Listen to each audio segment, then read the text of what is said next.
আসসালামু আলাইকুম everyone, welcome back to my channel Shahanaz cookbook. আজকে আপনাদের সাথে শেয়ার করতে যাচ্ছি লাউ দিয়ে গরুর মাংসের রেসিপি। তো চলুন শুরু করা যাক। ফার্স্টে আমরা এখানে একটা পাতিলার মধ্যে 1 কাপ পরিমাণ পেঁয়াজ কুচি, 2টা তেজপাতা, দারচিনি এবং এলাচি দিয়ে ভালোভাবে এটাকে কিছুক্ষণের মতো ভেজে নিচ্ছি।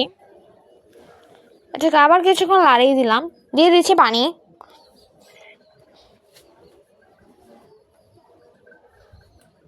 এবার এখানে 1 চা চামচ আদা রসুন বাটা অ্যাপ্লাই করছি, দিয়ে দিচ্ছি সব মশলাপাতি। এখানে আমি মশলা হিসেবে ব্যবহার করেছি হলুদের গুঁড়া, মরিচের গুঁড়া, জিরার গুঁড়া, গরম মশলার গুঁড়া। এগুলোকে একসাথে পানি দিয়ে মিক্সড করে তারপরে এখানে আমি ব্যবহার করেছি। দিয়ে দিচ্ছি আমি পরিমাণ মতো গরুর মাংস। আপনারা চাইলে এটা অন্য কোনো মাংস দিয়েও তৈরি করতে পারেন, মুরগির মাংস দিয়েও তৈরি করতে পারেন। আমি এখানে গরুর মাংসটা দিয়ে ইউজ করছি। এবার এখানে পরিমাণ মতো লবণ দিয়ে দিচ্ছি।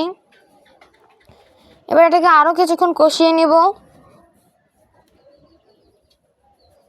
এখানে লাউগুলো দেখতে পাচ্ছেন কষানো হয়ে গেছে অনেকটাই। লাউগুলো এবার আমি দিয়ে দিব। এটা কিন্তু মিডিয়াম লেভেলে রেখে তারপর রান্না করতে হবে। দেন এবার আমি লাউগুলো দিয়ে দিচ্ছি। দেখতেই পাচ্ছেন পুরো পাতালটা গলে গেছে। আস্তে আস্তে এটা ঠিক হয়ে যাবে। এখানে আবার দিয়ে দিচ্ছি 3 থেকে 4টার মতো কাঁচামরিচ।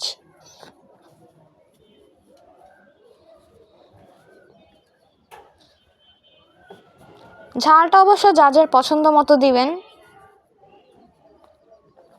দিয়ে দিচ্ছি ধনিয়া পাতা। আরও কিছুক্ষণ এটা আমার রান্না করা অবভিয়াসলি শেষ, আপনাদের বেড়ে দেখাচ্ছি। যারা যারা আমার চ্যানেলে নতুন আছেন তারা সাবস্ক্রাইব করে পাশে থাকুন। ভিডিওটি ভালো লাগলে একটা লাইক করে দেবেন। আর নতুন নতুন ভিডিও পেতে চাইলে সাবস্ক্রাইবের বাটনে বেল আইকনটি বাজিয়ে রাখুন।